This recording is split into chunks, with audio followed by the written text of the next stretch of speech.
Querido Padre, que moras en las alturas de los cielos, alabamos y glorificamos tu nombre en esta mañana. Te queremos agradecer por darnos el privilegio de estar vivos aquí en tu casa, de poder rendirte loor, Señor, en este sábado tan especial. Son horas que te pertenecen a ti y queremos rogarte que nos ayudes a que nuestra mente, nuestro corazón, todo nuestro ser esté atento, aún así, dice Jehová. Ayúdanos a poner en práctica el mensaje de hoy. Por favor, manda tu Santo Espíritu para que Él cale en lo más profundo de nuestro ser, para que Él saque todas aquellas distracciones, aquellos obstáculos que no nos dejan escuchar tu palabra. Perdona nuestras faltas y nuestros pecados. En el nombre de Jesús lo pedimos. Amén.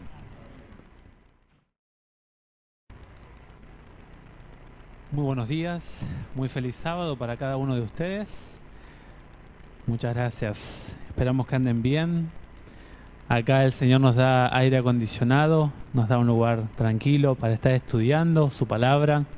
Así que estamos contentos de poder compartir la palabra de Dios con ustedes aquí presentes y también con nuestros amigos que nos miran desde YouTube o que nos están escuchando por la radio.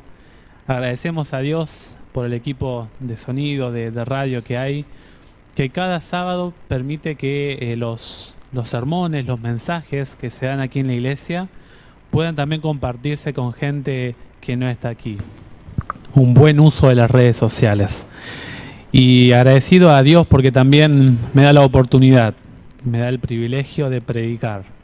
Y agradezco al Señor que Él me permite estudiar la Biblia con ustedes. Y en esta mañana queremos compartir un mensaje que se encuentra en el capítulo número 7 del libro de Mateo.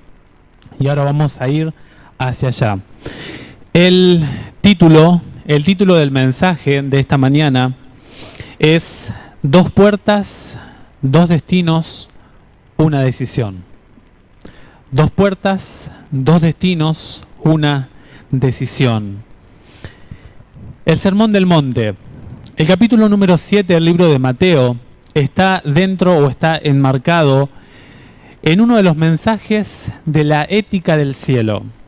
Es uno de los mensajes, a mi parecer, más profundos que abarca toda área o en algún aspecto de nuestra vida dentro del marco moral de Dios para la humanidad. Hay un autor, Craig Blomberg. Él dice, dentro de su libro El Evangelio de Mateo, él dice esto: tal vez ningún otro discurso religioso en la historia de la humanidad ha atraído tanto la atención como el Sermón del Monte. Filósofos y activistas desde muchas perspectivas no cristianas, han rehusado adorar a Jesús. Le preguntan a un filósofo y dice: no, yo Dios no, Jesús no me interesa como Dios. Pero dice él, y no obstante, han admirado su ética. En el siglo XX, Mohandas Gandhi fue un político, un activista social en la India, en el siglo XIX y XX. Él dice, Mohandas Gandhi fue el más famoso no cristiano devoto del sermón. El Sermón del Monte toca tu área personal, de tu vida personal, en algún aspecto o en otro. Este Sermón del Monte se ha evaluado desde diferentes perspectivas. Algunos ven en el Sermón del Monte una norma moral. Cuando hablamos de una norma moral, hablamos acerca de conductas que hace el ser humano, que ejecuta el ser humano. Algunos creen que el Sermón del Monte es una norma moral imposiblemente elevada. Algunos dicen, lo que Jesús dice allí me describe lo que está bien y lo que está mal, pero es imposible alcanzar ese propósito, esa estatura, esa norma que dejó Cristo. Por lo tanto, los impulsa a ir de rodillas a suplicar perdón a Dios y reconocer que el ser humano tiene un problema dentro de sí. Otros ven el Sermón del Monte como un discurso de ética civil, un llamado a la paz, a la armonía, a la buena relación entre los seres humanos aquí en la tierra. Y otros ven el Sermón del Monte como un evangelio social, un llamado a traer el reino de Dios a la tierra por el esfuerzo humano. El ser humano tiene que hacer todo lo que le está en su mano para alcanzar la venida del reino de Dios según lo que dice el Sermón del Monte.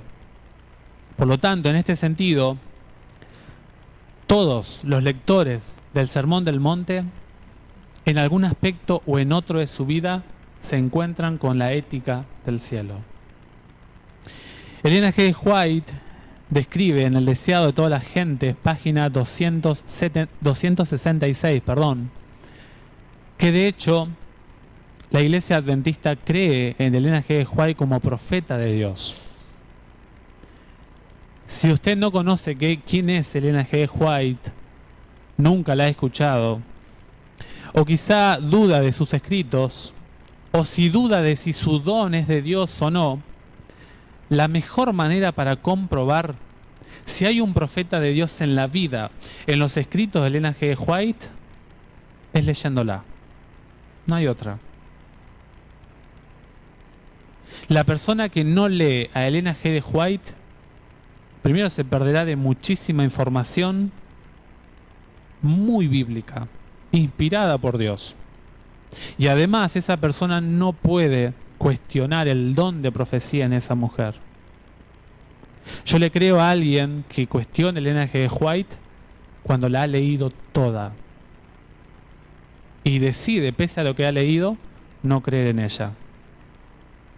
Ella dice del Sermón del Monte esto: en el Sermón del Monte, Jesús trató de deshacer la obra que había sido hecha por una falsa educación. Siglo tras siglo, el sistema educativo de los fariseos habían destrozado el programa moral de Dios, primeramente para su pueblo y segundo para toda la humanidad. Trató de deshacer la obra que había sido hecha por una falsa educación y de dar a sus oyentes un concepto correcto de su reino y de su propio carácter. Las verdades que enseñó no son menos importantes para nosotros que para la multitud que lo seguía. No necesitamos menos que dicha multitud conocer los principios fundamentales del reino de Dios. ¿Sabes cómo es el reino de Dios? ¿Saben que Elena G. White tiene un libro acerca del Sermón del Monte? No sé si sabían. Se llama El discurso maestro de Jesucristo. Tremendo libro. Se los recomiendo. Les aseguro que si leemos el Sermón del Monte, nosotros no nos vamos a mirar de la misma manera. Porque en el Sermón del Monte se trasluce una bendición del cielo para el mundo entero. Hay una bendición en el mensaje, en el Sermón del Monte, de parte de Dios para el mundo. Quien habla en el Sermón del Monte es una voz que proviene del cielo. Elena G. White, ahora no recuerdo la cita, si en el discurso maestro de Jesucristo o en el deseado de todas las gentes, ella dice que Jesús se olvidó que estaba en el planeta Tierra y empezó a hablar palabras del cielo en este mensaje. Es como si el cielo hubiera descendido en ese momento y Jesús olvidó este mundo de desorden social donde no habita la ética de Dios, donde hay injusticia, donde la justicia humana es injusta, es sucia. y el cielo descendió en ese momento y Jesús empieza a hablarle a la multitud. En primera instancia Jesús le habla a los apóstoles, pero saben que la Biblia dice que había una enorme multitud allí. En Lucas capítulo 6, 17 dice que había gente de Judea, gente de Tiro, gente de Sidón y gente de Jerusalén. O sea, el público que tenía Cristo era variado.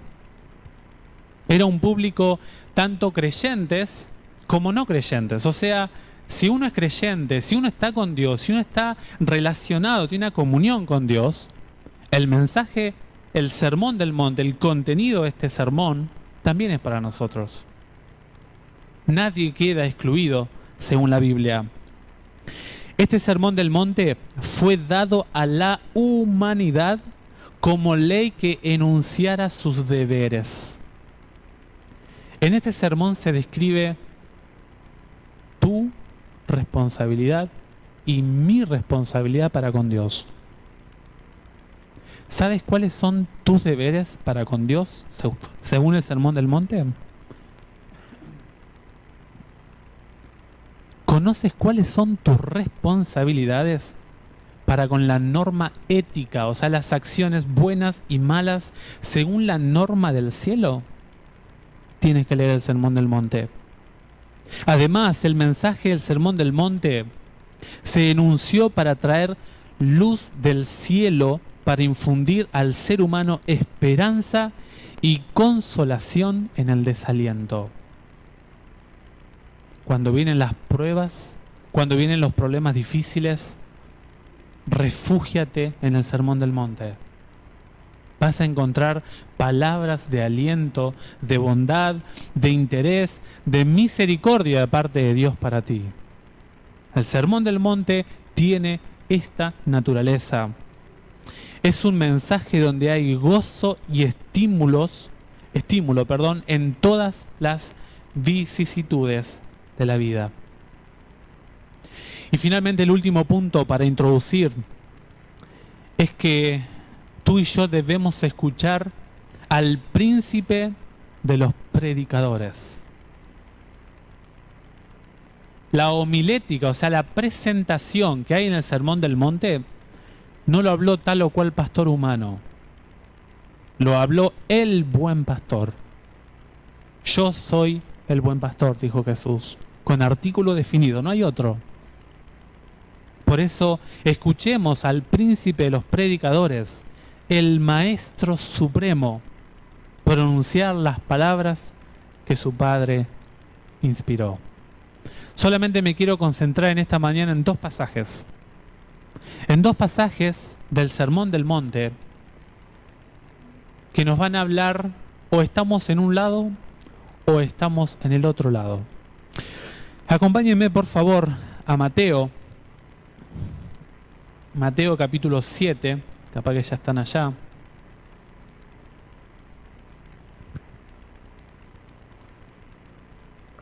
Y vamos a estar leyendo los versículos 13 y 14. Es tan dulce la lectura del Sermón del Monte. Jesús habla acerca de los felices, Jesús habla acerca de la oración. Si tú quieres aprender a orar, mira el Sermón del Monte. Si quieres realmente ser feliz, mira el Sermón del Monte. Y Jesús, en el capítulo 7, va a empezar a hablar el cierre, la aplicación del mensaje que Él está dando. Jesús va a estar empezando en el versículo 13 hasta el versículo 29, las conclusiones del Sermón del Monte. En estos dos versículos, miren lo que dice. Mateo 7, 13 y 14. Entrad por la puerta angosta, porque ancha es la puerta y espacioso el camino que lleva a la perdición, y muchos son los que entran por ella. Pero angosta es la puerta y angosto el camino que lleva a la vida, y pocos son los que la hallan. Contempla el texto. Dice el texto: entrad por la puerta angosta, porque ancha es la puerta y espacioso el camino que lleva a la perdición, y muchos son los que entran por ella. Pero angosta es la puerta y angosto el camino que lleva a la vida, y pocos son los que la hallan. Cortito, al punto, bien práctico. Jesús habla aquí de dos puertas, dos destinos y una decisión. Siempre, siempre en la Biblia existen solamente dos opciones. Nunca existe en la palabra de Dios una tercera opción. Por lo tanto, no hay 10.000 iglesias hoy en día. No hay 10.000 doctrinas diferentes hoy en día. No hay muchos dioses hoy en día. No hay, como estudiamos hoy en la escuela sabática, pasajes contradictorios. Hay hombres que contradicen la Biblia, que es muy diferente. Siempre a la luz de la Biblia existe o el grupo de Dios o existe el grupo de los hombres. O están los salvos o están los perdidos. O están las ovejas o están los cabritos. O están los peces buenos o están los peces malos. O están las vírgenes fatuas o las infatuas. O están los hijos de Dios o están los hijos de los hombres. No hay otra opción. Y en este pasaje Jesús nos está indicando que nosotros tenemos que tener cuidado porque existen dos opciones.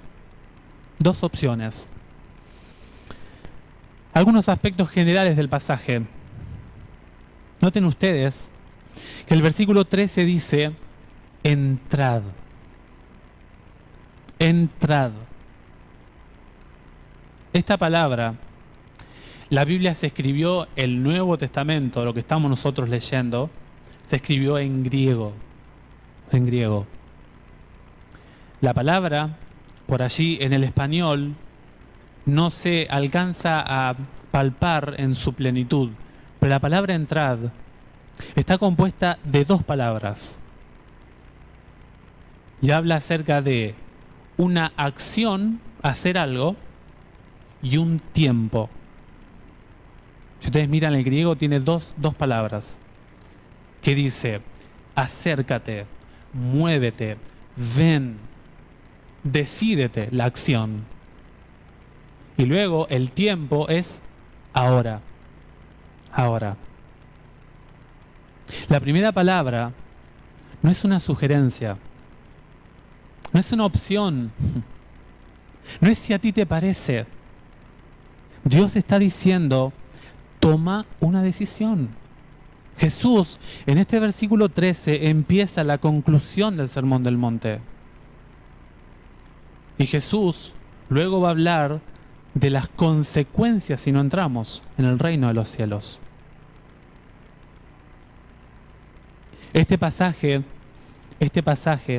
nos está diciendo que el ser humano tiene que tomar una decisión. El ser humano tiene que hacerlo ya. Hoy que estás vivo, hoy que estás consciente, hoy que te puedes mover, hoy que estás consciente de ti mismo, toma la decisión. Entra por la puerta angosta. Entra. Dice el apóstol Pablo: este es el tiempo favorable, este es el día de salvación. ¿Saben que Jesús contó, allá en Lucas 12, contó la historia de un empresario? ¿Se acuerdan? Dice la Biblia que este hombre se dedicaba a la actividad agropecuaria. Y dice la Biblia que le fue tan bien, pero tan bien, que todas sus reservas le quedaron chicas para lo que tenía. Y dice la Biblia que el hombre se recostó y dijo: oh, vida mía, qué bien que me siento. Voy a pensar a ver cómo agrandar, cómo enriquecerme más aún. Y dice la Biblia que se le dijo a ese hombre: Oh hombre, ¿no sabes que esta noche van a pedirte la vida? ¿La vida? ¿No sabes que la vida tuya no te pertenece? ¿Que no manejas tu tiempo a tu antojo? ¿Tú sabes lo que va a pasar dentro de 10 minutos? La Biblia dice, entra, toma la decisión, muévete hacia eso, no te desenfoques. Esfuérzate por entrar, dice Lucas. Lucas 13:24 dice, fuérzalos a entrar. Por ahí se traduce mal. Uno dice, ¿cómo? ¿Tengo que obligar a la gente? No está hablando de eso. Está hablando de que para entrar en la puerta de Dios, la palabra fuérzalos tiene que ver con agonía. Y hace alusión al atleta que hace sacrificios, que se esfuerza, que entrega tiempo para poder llegar a la meta bien. Fuérzate, fuérzalos, diles que entrar por la puerta no es fácil, que tienen que tomar la decisión ahora. Otra cuestión es que el ser humano tiene que ser persuadido en dos aspectos. Dos aspectos. Primero, tú y yo estamos afuera del reino. Por eso dice la Biblia, entrad. Hazlo ya, apresúrate, porque tú estás afuera. Es cierto que el texto de manera explícita no lo dice, es verdad. Pero si el texto te está diciendo que entres, quiere decir que la postura, la situación, mi condición en la que me encuentro, es que me encuentro fuera. Estamos nosotros, el pecador, el perdido, el que está lejos de Dios, está fuera de la puerta. Por eso dice el texto, entra. Y esta palabra de entra, y si no entras te vas a quedar afuera, tenía mucho que ver con el público que Cristo estaba predicando. El público que estaba escuchando el mensaje, las palabras de Cristo, entendía muy bien lo que estaba diciendo Jesús. Recuerden ustedes que dijimos que había gente de Tiro, de Sidón, gente gentil, o sea, gente que no era judía, pero había gente también de Judea y de Jerusalén, gente creyente, gente que pertenecía al pueblo de Dios. Y Jesús le está diciendo, mira, no te creas que por ser judío tú ya estás en el reino de los cielos. Tú, aunque conoces las Escrituras, aunque manejas las profecías, aunque conoces la palabra de Dios, no te creas que estás adentro. Tú también estás afuera, le dijo Cristo. Allí empezó el desánimo del pueblo judío. El pueblo judío jamás iba a pensar que su Mesías iba a ser el varón de dolores. El pueblo judío había hecho de la salvación del reino de los cielos algo exclusivista para la sangre judía. El pueblo judío había hecho de la salvación, de la posibilidad de ingresar al reino de los cielos, a disfrutar de las mansiones celestiales, solamente una cuestión cultural, nacional, una cuestión racial. Si tú no estás como descendiente de Abraham, de Isaac y de Jacob, tú estás perdido. Jesús le dice, entrad porque tú estás afuera. Tú estás perdido. No estás caminando hacia el reino de los cielos. Jesús le dijo a los fariseos, las prostitutas y los pecadores van delante de ustedes al reino de los cielos. Entrad por la puerta angosta. ¿Saben que el que preparó el terreno para la predicación de Cristo fue Juan el Bautista? Y Juan el Bautista luchó con esto también. Juan el Bautista en Mateo 3:9 le dijo a la gente judía, ¿saben que Juan le habla al pensamiento judío? Las ideas internas que estaban pasando por el corazón de la gente judía. Juan le dijo, No penséis dentro de vosotros mismos, o sea, cuídate con tus pensamientos. ¿Qué estás pensando? Dice Juan, que Jesús dijo que no hubo ningún profeta más grande como Juan. Dice la Biblia, no penséis dentro de vosotros mismos, a Abraham tenemos por padre. Ellos descansaban en su ascendencia familiar. Juan le dice, no piensen que por ser hijo de Abraham ya estás salvo. Dice el texto, porque yo os digo que Dios puede levantar hijos a Abraham aún de estas piedras, a los gentiles. El estar en el reino de los cielos, el ingresar a la puerta estrecha, no depende de si eres hijo de pastor, si eres tres generaciones de adventista, no depende de qué educación hayas tenido, no depende de tu cuenta bancaria, porque Juan le dijo, cuida esa manera de pensar. Tú estás fuera del reino. Por eso el apóstol Pablo dijo, ¿no?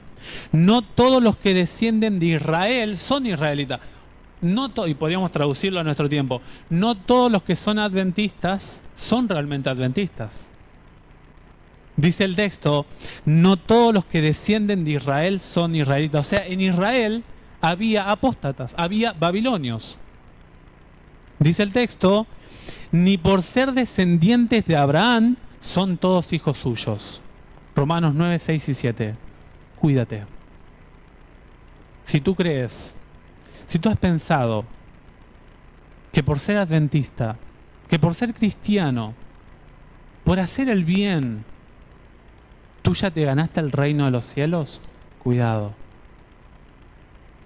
No te olvides que la puerta es estrecha. El ego no está permitido en la puerta estrecha. El ego personal. Otro aspecto introductorio de este pasaje es que nosotros tenemos una responsabilidad moral. El ser humano, querida iglesia, el ser humano tiene el deber de decidir. El cielo entero no te va a forzar a que entres por la puerta angosta. La decisión la tiene que tomar el mismo ser humano. Tú no eres un robot. Dios no te creó con un engranaje interno que funciona hasta el día de tu muerte. Dios te creó con la capacidad de decidir, de pensar, de analizar. Y este asunto de la elección se ve en toda la Biblia. En toda la Biblia. No solamente acá en Mateo 7. Uno de los pasajes, pueden buscar después una concordancia y pongan camino, senda, andar. Van a encontrar un montón de pasajes. Por ejemplo, Moisés escribió de esto. Moisés dijo esto en Deuteronomio 30, 19 y 20. Hoy pongo delante de ti la vida y la muerte. Ahí está. Escoge la vida o escoge la muerte. ¿Tienes cuántas opciones? Dos. Dos opciones. La bendición y la maldición. Vida, muerte. Maldición, bendición. Dice, escoge, pues Dios está recomendando. Dios está desesperado. Dios te dice, mira, yo sé que hay dos opciones, pero decidí bien. Escoge la vida. No decidas la muerte, oh pecador. Oh ser humano caído, escucha el mensaje del cielo. Escoge la vida. Escoge la vida. Si tú escoges la vida y le enseñas a tus descendientes, la vida será traspasada de generación en generación, dice Dios. Dice el texto, ¿no? Para que vivas tú y tu descendencia. No dejes de enseñarle a tu descendencia que solamente a la luz de la ética de Dios hay dos opciones. O estás con la vida o estás con la muerte. O estás con la bendición o estás con la maldición. Escoge, pues, la vida. Y eso es algo que a veces cuando predicamos nos cuesta, y les digo porque a mí me ha pasado. ¿Saben que en Mateo 10 cuando Jesús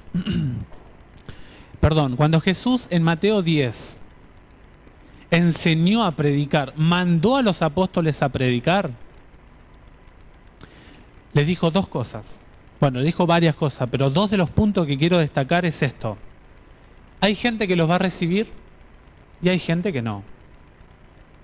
La gente que te reciba, versículo 13, Mateo 10, 13, la gente que te reciba, dile que la paz, que la armonía de Dios, que Dios ya no está más en conflicto con esa familia. Esa familia, cuando recibe a Jesús, cuando recibe el centro del Evangelio, ahora está en armonía con el cielo.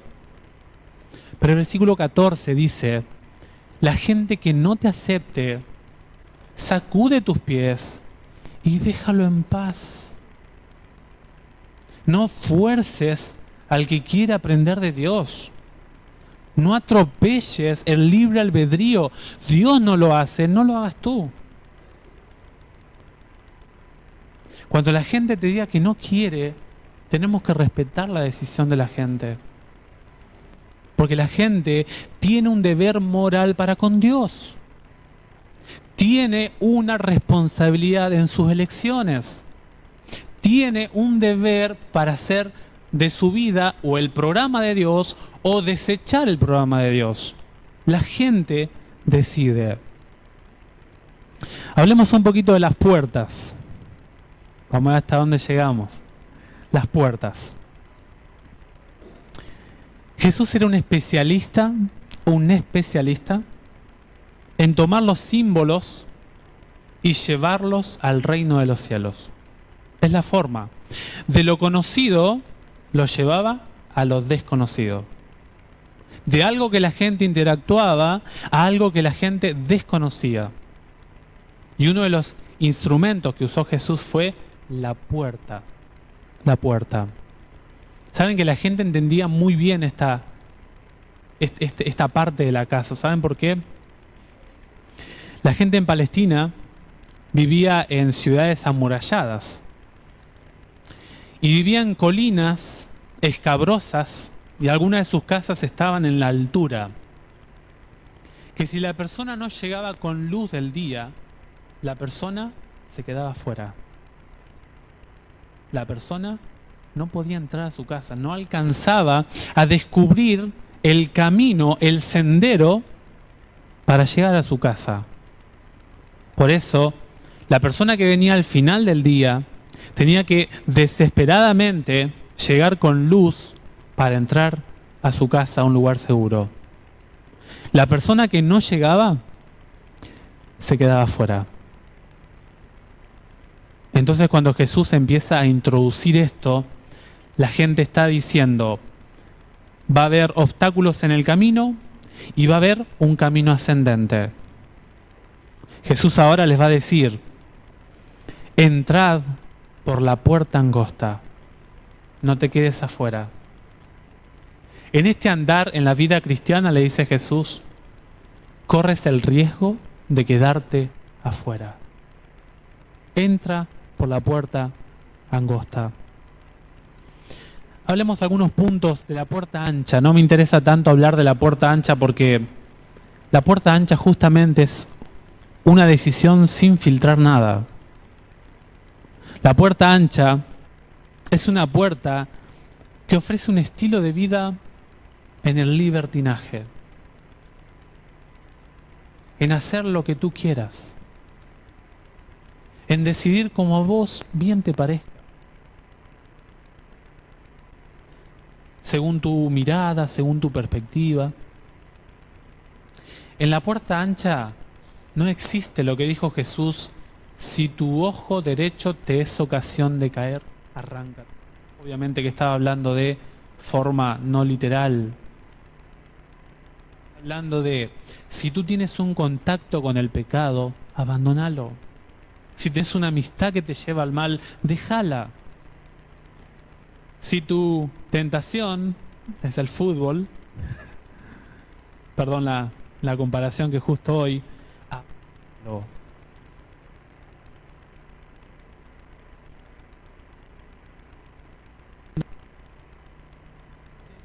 Y estás llevando por el mal camino, abandonalo. Te es mejor, dice Jesús, entrar al reino de los cielos sin esa amistad, sin ese placer, que antes caer en la destrucción con ese placer. La puerta ancha dice, no, eso acá no existe. La puerta ancha es un lugar donde cada uno hace según le parece. No debes esforzarte porque Satanás en la puerta ancha te ofrece un abanico de opciones.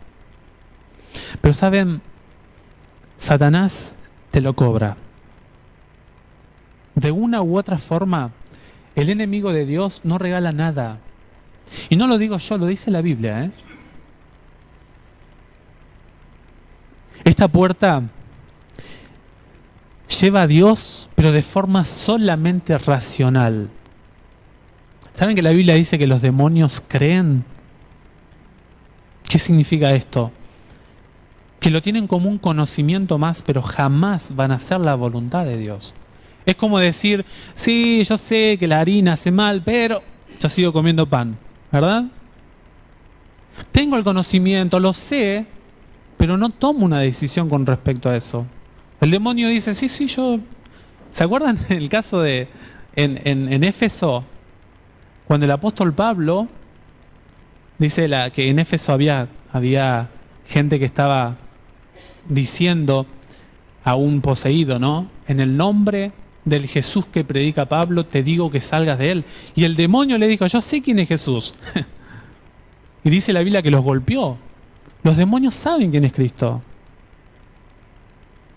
Eso dice Santiago 2:19, que los demonios creen y tiemblan. La puerta ancha me lleva a este conocimiento. Sí, yo sé que Dios existe, pero... ¿no? Él me tiene que aceptar con mi estilo de vida. Ese es un concepto de la puerta ancha. Si tú quieres entrar en la puerta angosta, tienes que hacer cambios. ¿Saben que la Biblia dice que el camino del transgresor es duro? Mucha gente dice, yo me voy de la iglesia porque acá me prohíben, acá me dicen no a todos, ¿no? A mí me gusta mi comida, me gusta ver tal o cual cosa. Dedicar un día para Dios, ustedes están locos, ¿no? Que el sábado, no. ¿Saben? No hay nadie más interesado en la felicidad del ser humano que Dios. Dios jamás te va a prohibir algo que te haga bien. Jamás, porque Dios no es así. El que te miente es el diablo, que te dice, entra por mi puerta, que acá vas a tener libertad total. Y saben que hay gente, miles de gente, porque dice que son muchos los que entran a esta puerta, pagan carísimo sus decisiones. Confía en tu Creador, confía en Dios. Si te cuesta creerle a Dios, mira Génesis 3. Mira la propuesta que le hizo a Adán y Eva. No, Dios te está mintiendo. Lo estudiamos esta semana, ¿no? Dios te está diciendo cosas que Él se está ocultando para Él. En cambio, si me seguís a mí, yo te voy a mostrar lo bueno, que ustedes ya conocen, ¿no? Y lo malo también. Dios no quiere que vayas a disfrutar de eso. Yo te permito disfrutar de eso. Dice el sabio Salomón, el camino de los transgresores es duro, es malo. A veces la luz que aparenta tener el camino, la puerta ancha, la gente la observa y es seducido por esa aparente luz. Pero cuando entra en ese camino, se da cuenta que allí hay espinas, hay cardos, hay momentos difíciles, tribulaciones. El camino del pecador es duro, dice la Biblia. Proverbios 13:15. Si tú piensas que en la puerta ancha te va a ir bien, vas a ser feliz, ten cuidado. No te equivoques. El diablo te lo cobra. El único bondadoso es Dios. Satanás solamente quiere tu destrucción. Por eso, no vayas, no escuches a la gran multitud, porque son muchos los que escuchan este mensaje de la puerta ancha. La Biblia dice que la senda del justo es como la luz de la aurora, que va en aumento hasta que el día es perfecto. Lo más lindo de la puerta angosta es que vas a la vida. E inclusive las situaciones difíciles en medio de este camino se pasan de forma diferente. Dios no te asegura que en ese camino no va a haber problemas. Pero cuando vengan los problemas, los pasarás de una forma diferente, acompañado, sostenido por la misericordia de Dios. La puerta de Cristo es angosta porque no permite enmiendas ni añadiduras. Eso habían hecho los fariseos. Habían sobrecargado el Evangelio. Miren ahí en Mateo capítulo 5 y el versículo 20. Jesús lo dice abiertamente, sin filtro. Por eso lo trataban de matar a Cristo Jesús. Dice el pasaje: por tanto os digo que si vuestra justicia no fuera mayor que la de los escribas y fariseos, no entraréis en el reino de los cielos. Ten cuidado. Y en el capítulo 7, en los versículos 21 al 23, justamente habla esa gente que dice: Señor, pero yo te sigo, yo te he servido, yo he hecho milagros en tu nombre, he profetizado, he sacado demonios. Gente que camina por una puerta ancha, que cree que con su estilo de vida puede igualmente ingresar al reino de los cielos. Qué iluso es a veces el ser humano. Trata de burlarse de Dios, de hacer del don más profundo que hizo Dios dando a Cristo Jesús, pensando que la misericordia, el perdón de Dios, lo va a perdonar pese a su conducta pecaminosa. Eso se llama presunción. Presunción es reclamar la bendición de Dios pese que yo estoy haciendo mal las cosas.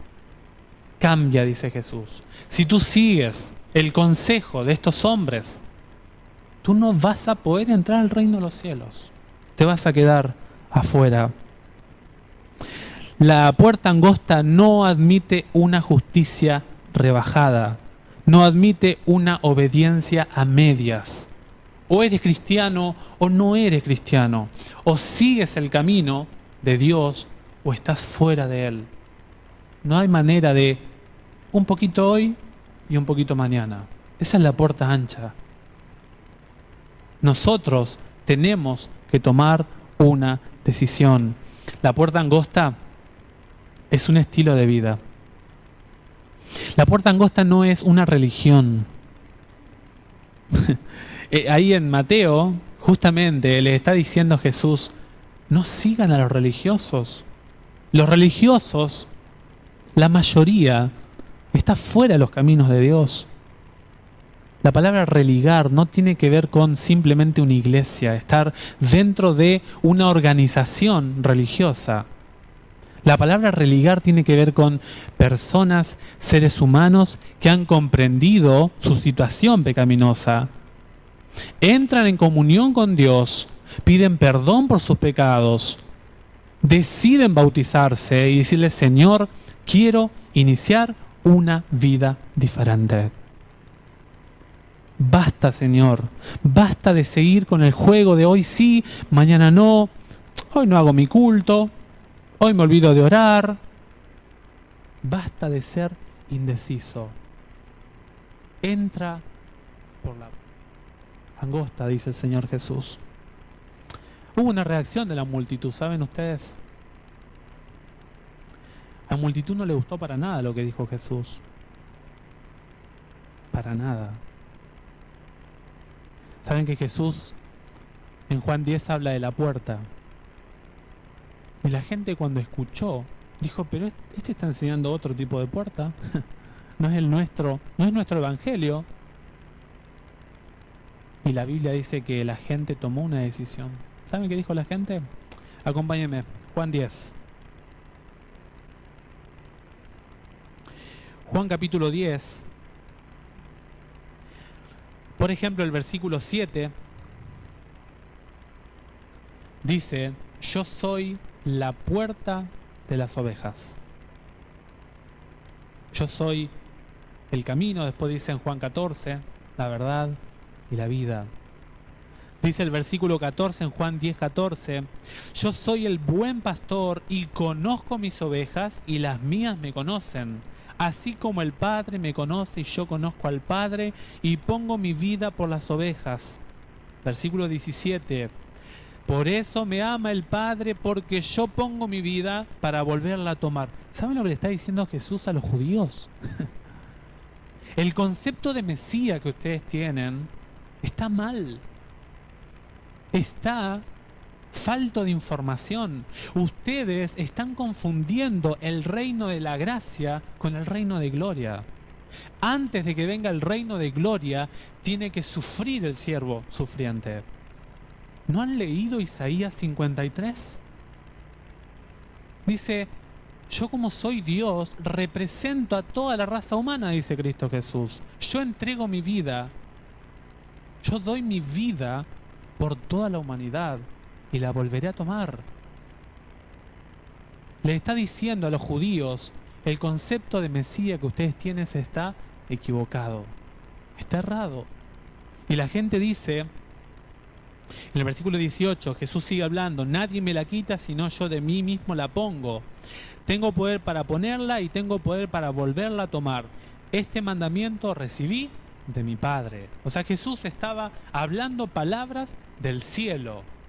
No estaba diciendo ni siquiera palabra suya, que es Dios hablando en su persona. Eran palabras de su Padre. Y dice la Escritura, versículo 19, volvió a haber ¿qué? División, disensión entre los judíos por estas palabras. Estas palabras no encontraron cabida en el corazón de los judíos. No todos, seguramente, pero me destaca la Biblia el hecho de que el judío, el cristiano, el creyente, el que cree seguir los caminos de Dios, no toma una decisión. Dice, muchos de ellos, muchos, ¿se acuerdan ahí? Mateo 7:14, muchos entran en esa puerta ancha. La multitud reacciona. Y dice el texto, muchos decían, ¿qué cosa? Demonios tienen. ¡Qué tremendo! ¡Qué tremendo! Jesús está hablando de que hay una puerta, de que hay un sendero, de que tienen que tomar una decisión, y ellos le dicen que esa puerta que habla supuestamente de Dios es de un poseído. ¡Qué tremenda confusión! La multitud reaccionó. Dice, está loco. Está fuera de sí, está hablando cualquier cosa. Está desquiciado, dice. Y otros decían, estas palabras no son de un endemoniado. Había gente creyente. Estoy seguro que la mayoría era gentil. La mayoría. Dice, ¿puede acaso el demonio abrir los ojos de los ciegos? Esta gente que creyó por un milagro. Creyó por un milagro. Tenemos que ir terminando. Tenemos que hacer alguna aplicación para nosotros. Entrar por la puerta angosta no es fácil. No es fácil. Hay varios asuntos descritos por Cristo en Mateo 5 al 7 de por qué entrar por la puerta angosta es difícil. pero solamente quiero concentrarme en tres. En tres. Hay más, pero solamente en tres. ¿Están muy cansados? ¿Están bien? ¿Sí? Solamente en tres cosas. Para entrar por la puerta angosta, primero, el ser humano debe reconocer que tiene una naturaleza mala. Mala. Tú, a los ojos de Dios, eres malo. Cuando el Señor te transforma, yo me puedo transformar en bueno. ¿Y cómo es que Ezequiel dice estas cosas? Porque Jesús lo dijo. En Lucas 11:13 dice, si ustedes, siendo malos, saben dar buenas dádivas a sus hijos, ustedes son malos, dijo. El ser humano en la composición interna tiene un problema. Está enfermo. Adán y Eva, cuando cometieron pecado, Adán y Eva le transfirieron al ADN del ser humano una deficiencia moral. El pecado causó revolución en la naturaleza santa que tenía el ser humano en sus inicios, en Génesis 1 y 2. Al ser humano natural, cuando hablamos de natural hablamos del ser humano, que la Biblia habla de esto, ¿no? El ser humano en su estado natural está enfermo, está mal. Y cuando está en ese estado natural el ser humano no puede entender las cosas de Dios. No te va a entender.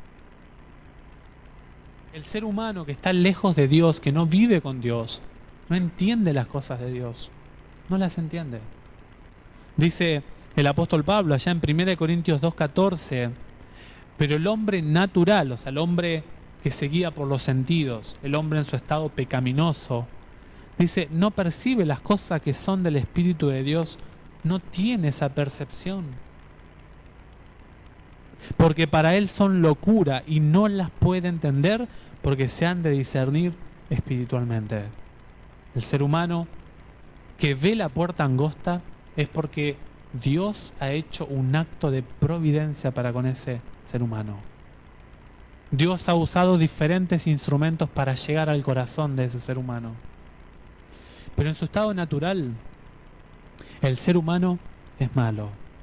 Por eso la gente dice, pero hay gente peor que yo. Yo no soy tan malo. Yo algunas cosas buenas hice. Sí, me equivoqué un poquito, pero ahí vamos mejorando. Yo soy bueno. La Biblia me dice en 2 de Timoteo 3:17 que para que el ser humano llegue a ser bueno, tenemos que leer la Biblia. Sin la Biblia, sin la palabra de Dios, no hay transformación. Y al ser humano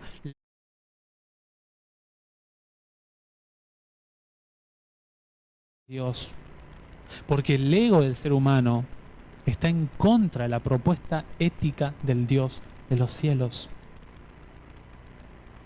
Otro aspecto por qué la puerta angosta, el camino estrecho es difícil, es porque la vida cristiana exige una vida de testimonio. El cristiano verdadero no esconde su vida ante Dios. El cristiano verdadero vive el Evangelio de manera visible. Miren lo que dice Mateo 5, versículo 11.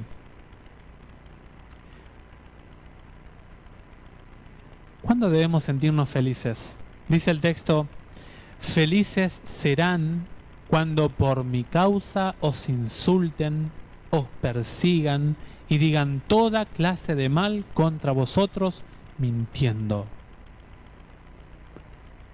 Si en tu entorno no tenés conflictos, algo pasa. En la vida de la puerta angosta te van a llamar, el mala onda, el que dice que no, el que no le gusta. Si tú quieres ser venerado por el mundo, aquellos que van por la puerta ancha, muchísimos que van por allí, quédate callado. No vivas la vida con Dios. No seas un testimonio. Pero si tú quieres realmente que se cumpla Mateo 5:11 en ti, muestra a Dios en tus decisiones. Sacrifica tu fama, tu concepción externa de los otros hacia ti por Dios. Y Dios te recompensará tu lealtad.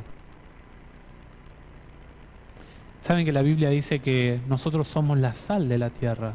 Ahí en Mateo 5, versículo 13. Ustedes son la sal de la tierra, pero dice también que si la sal pierde su sabor, será echada y será pisoteada. ¿Saben cómo pierde la sal su sabor? Cuando entra en contacto con otras sustancias. Por ejemplo, el barro. Compruébenlo, pongan barro y sal y van a ver de que el barro anula el sabor, el condimento de la sustancia salina. La sal pierde su influencia cuando entra en contacto con otras sustancias. No pierdas tu identidad. No dejes de marcar la diferencia. La puerta angosta demanda una vida de testificación, una vida de testimonio. ¿Por qué puerta estás andando? ¿Por qué puerta estás ingresando? ¿Dónde estás? Ayer estudiábamos. ¿Dónde estás? ¿Estás escuchando el llamado de Dios para entrar por la puerta de la vida? ¿O será que andamos por la puerta ancha, el lugar de la indecisión? Vuelvo a repetir, ¿sabes si hoy de tarde estarás vivo? ¿Sabes si mañana estarás vivo, viva? Medita en esto. Medita en esto. Ahora quiero invitar a George Ellis, que va a tener una parte musical, y después cerramos.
Amén. Muchas gracias, Jorgelis. Yo quiero hacer un llamado en esta mañana. Quiero hacer un llamado a la luz de lo que dice Mateo 7:13. Entra ahora por la puerta angosta. ¿Cuántos de acá será que andamos en la puerta ancha? ¿Cuántos de acá quizá estamos en el camino incorrecto, indebido? Saben que las peores personas que nosotros podemos imaginar encontraron consuelo en las palabras de Cristo. Por ejemplo, María Magdalena fue la última que se fue del día que Jesús murió y la primera que se encontró con el Salvador resucitado. La vida de María cambió para siempre, porque un día tomó la decisión de decir: Señor, quiero empezar el camino de la puerta angosta. Quiero ser de los valientes, de los poquitos que la encuentran, que se animan a ingresar por ahí. Otro ejemplo es el apóstol Pablo. Era un asesino del Evangelio. Se encontró con Cristo y empezó a caminar la vida de la puerta angosta. Y dice él en Filipenses 3, lo que tenía era basura. Lo que yo antes era fariseo, a los 8 días circuncidado, intelectual, líder, todo eso por Cristo lo he desechado. ¿Será que estamos nosotros en la puerta ancha aún? Yo quiero invitar a que nos pongamos en pie, aquellos que queremos tomar una decisión, aquellos que no temen de decir: Señor, quizás hasta hoy de mañana anduve en la puerta ancha, pero ahora quiero caminar en la puerta angosta. ¿Hay alguien aquí que quiere decirle a Dios eso? ¿Hay alguien que le gustaría ponerse en pie? Yo soy el primero porque el mensaje es para mí. Yo se los comparto. Amén. Amén. Si me permite, Miguel, una oración, ¿sí? Por todos ustedes. Después cantamos el himno final y ya terminamos. Querido Padre que moras en el cielo, muchísimas gracias porque estamos en el tiempo que aún existe gracia. Todavía estamos andando en este mundo de dolor, de confusión, pero tenemos el mensaje de la puerta angosta que lleva a la vida. Señor, son pocos los que la encuentran y en esta mañana queremos rogarte que nos ayudes a poder llegar a buen puerto, que nos des la orientación que necesitamos para poder escuchar el llamado que hace Cristo en el Apocalipsis. Yo estoy a la puerta y llamo. Si alguno abre la puerta, entraré a él, cenaré con él y él conmigo. Que podamos en este momento, Señor, tomar esa decisión, confirmarla en nuestra vida y decidirnos por ti. Bendice a cada persona, a cada hermano que ha reconocido su situación, e inclusive yo también, que nos equivocamos, Señor, que tomamos malas decisiones, pero queremos rogarte en el nombre de Jesús que transformes nuestra vida, que podamos andar de manera que te agrade a ti. Como dice Mateo 5:48, sed perfectos porque vuestro Padre que está en el cielo es perfecto.